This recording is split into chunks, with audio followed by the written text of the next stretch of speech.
Hi, everybody. We're talking to Ted McLyman. He is the author of Discover Your Money Temperament, a common sense guide to financial security. Ted McLyman, thank you very much for joining me again today. Doug, it is a pleasure, and I'm glad to see that you're surviving the lockdown and everything that goes along with it. This book has been helping me through it, Ted, knowing that I'm learning for my own life, and hopefully with this exchange between us, we can get people out there buying your book and getting on board with what you have to offer the world to really help us through these times. So thanks for joining me. Hey, If you don't know, my name is Doug Fine, and I have a small consultancy in Augusta, Georgia, called Defined Performance Solutions. Thanks again, Ted, for joining me. and just a little ad for Doug. He's one of the few people I have met in his industry who gets it. It's not that he buys and likes my books, but we got into this before he knew I had this book, and he does get it, and he's applying some really, really important things to the work environment and the personal environment. So also give Doug a call. Thank you very much. It Mhm. definitely is true that I'm learning a lot, and at this stage of my career and development and my life, in fact, I can look back and just understand that I've made a lot of mistakes with money, and almost thinking that it's just going to always keep coming. But life changes, and you lose jobs, and you try something different, and uh, we all need a strategy. We all need to keep our eye on the ball about how we're going to make a living, not just to live, but to thrive, and have something at the end where we could be proud of. So, Ted, you're teaching me a lot through all this, so I appreciate it. You ready to talk about Well, I chapter appreciate it 4? also. Chapter 4 is called The That's Rules right. Have Changed. And you define success in this book in a way that I've never heard it said. So I think, again, it goes to your creativity. But when and I'm asking really our listeners here, when you hear the word success, what do you think? And I think it's kind of nebulous. And I think one person's definition of success is going to be completely different than another person's definition. So if someone's writing a little article, 5 things to be successful, they're just talking about what they think success is.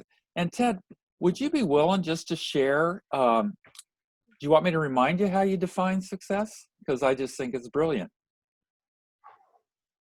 I Well, will. to me, success.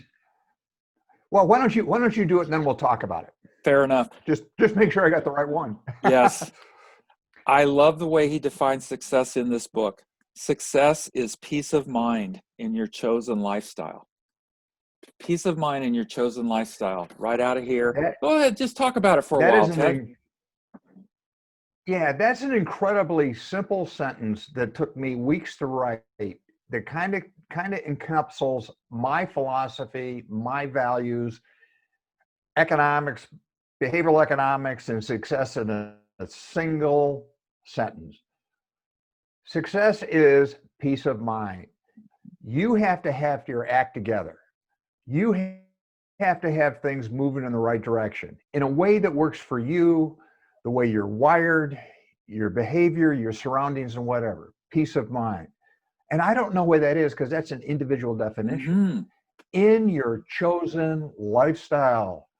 What that simply means is if you're constantly chasing something that's unattainable, or if you're choosing a lifestyle that is not working for you, you will never have peace of mind. Yeah. And I got into this by watching literally a lot of stuff on television where actually I was doing research. I was watching mostly reality shows. Mm-hmm. Hey, join us in 30 minutes. We're going to teach you how to completely redo a house, flip it, and make $1 gazillion.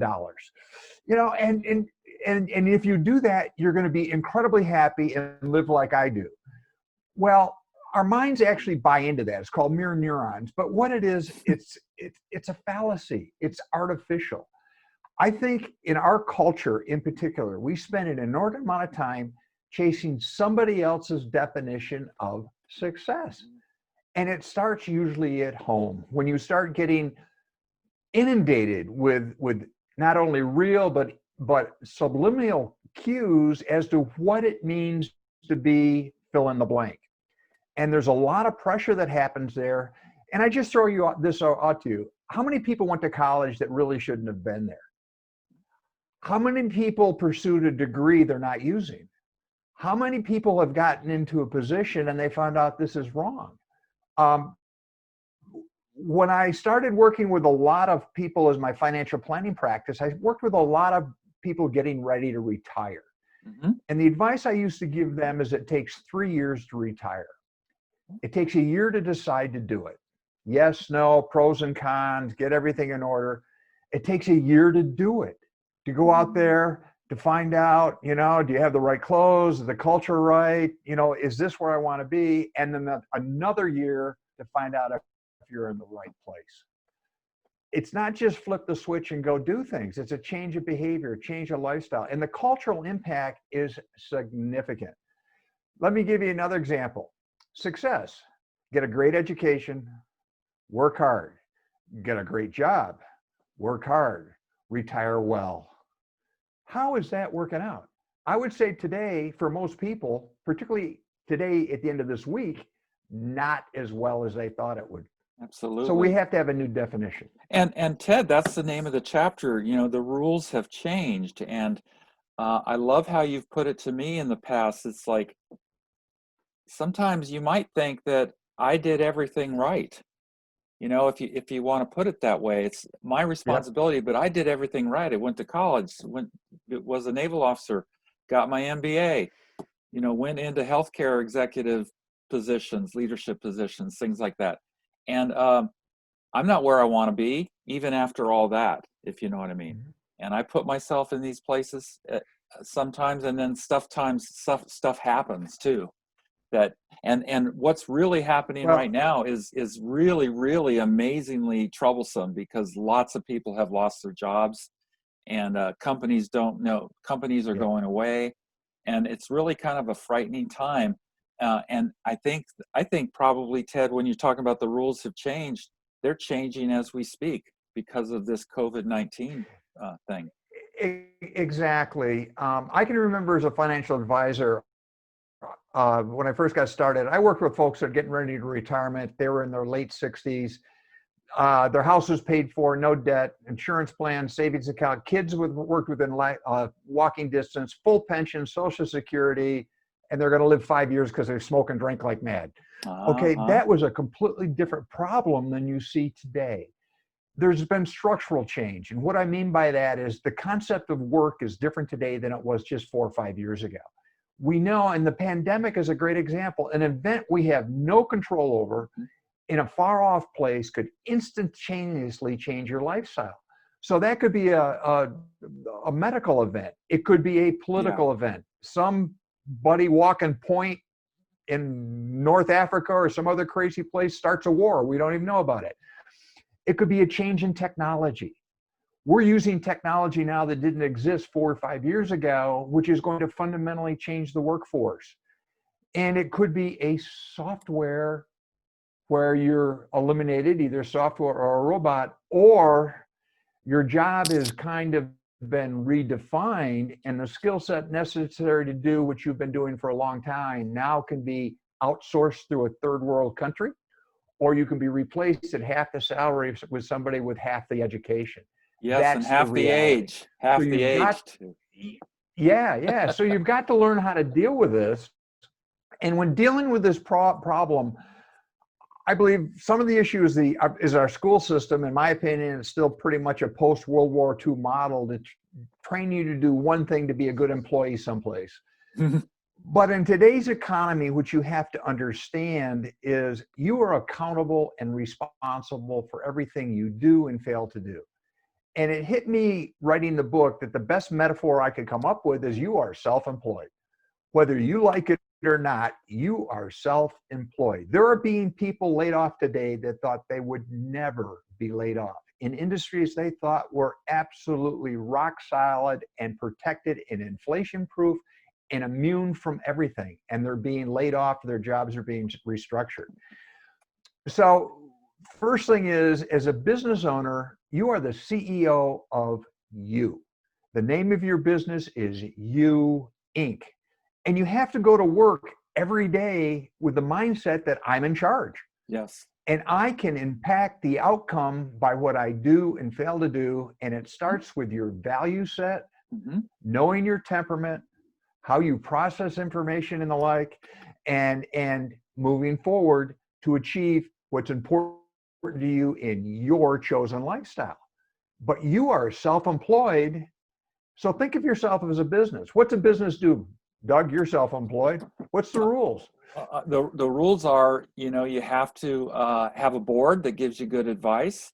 You make yourself the CEO, and you have to find ways to bring revenue into that business, bring revenue towards me. Right. And I have to manage that revenue, not spend too much, invest properly, invest in what's smart for my business, meaning for me. And then after that, what do we have left over, right? Exactly. And we don't teach this anyplace. Right. If you're going through a traditional educational program to learn how to be a good employee, we don't teach you this stuff. We don't even teach you how to work a checkbook. Okay, we just assume you're an adult, you're going to figure it out, which is wrong, which means being self-employed, you have to take responsibility. It means you need to read a book like Discover Your Money Temperament, which I think is a starting point. If you don't know your temperament, it makes no sense to go figure out how to invest. But as a self-employed, be careful who you circle your team. Who's in your team?